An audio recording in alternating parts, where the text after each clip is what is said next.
Hi, I'm Kimmy with the Greensboro Public Library, and this is the Science Behind Science Fiction, a series where I tell you about a great science fiction book and then tell you where you can go to find out more about the science that inspired it. Today I want to talk about Into the Drowning Deep by Mira Grant and its prequel novella, Rolling in the Deep.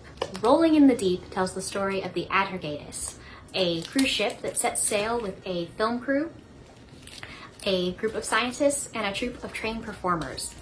Their goal is to film a mockumentary about mermaids with just enough legitimate science to make everything seem plausible.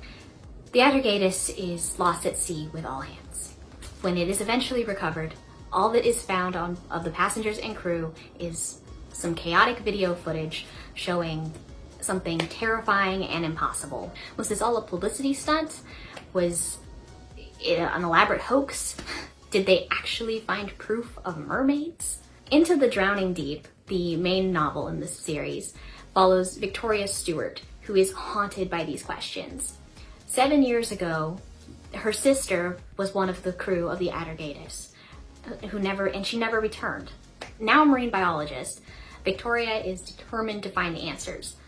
Was that video legit? Was her sister's death more than an accident?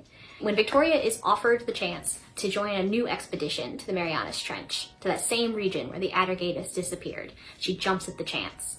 Part of a much larger crew of scientists and mercenaries, she is determined to find answers, to solve this mystery once and for all. But this new crew isn't any better prepared for what waits for them in the Marianas Trench, and it may be everything they can do to get out of this situation alive. Victoria is an amazing character. I loved following her journey. She's angry and she's driven. Her relationship with her sister's memory is complicated and messy, and the way that grief is when the person has just vanished when you're a child and you grow up with that loss. Victoria's story is really the driving heart of the book, but she's only one of, many of a large and diverse cast, all of whom have their own motivations and perspectives on the action.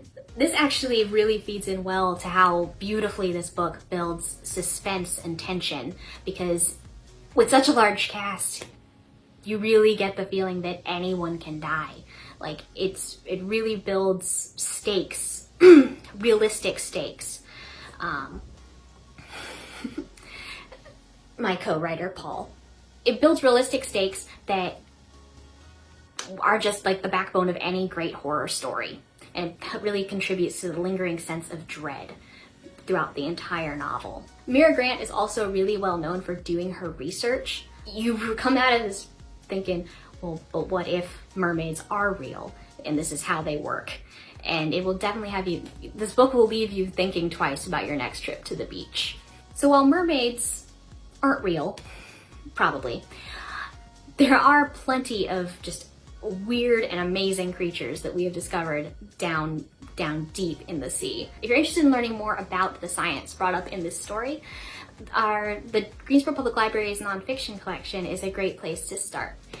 If the different animals that you can find down there fascinate you, you could check out Creatures of the Deep and other books on that topic at 591.77 in the nonfiction collection. If the process of studying things at depths that the human body just cannot tolerate is fascinating to you, you could check out something like In Oceans Deep at 551.46. That'll give you a great overview of the kind of science being done about the ocean, the sorts of discoveries that are being made, and the challenges researchers face in that kind of environment. But one book I want to recommend in particular feeds into a big theme in this novel, which is the destruction of habitat and how that can change the way animals move and behave and even their ability to survive. If that interests you, check out The Unnatural History of the Sea at 909.09. This takes a historical view of the way animals have behaved over time, the way man-made climate change has affected that, and what it could mean for our future. And as a bonus, if you just want to know more about mermaids and other myths and legends of the sea, you could find that information at 398, our mythology and folklore section. We have tons of resources on this one, particularly about mermaids. Thank you for watching and happy reading!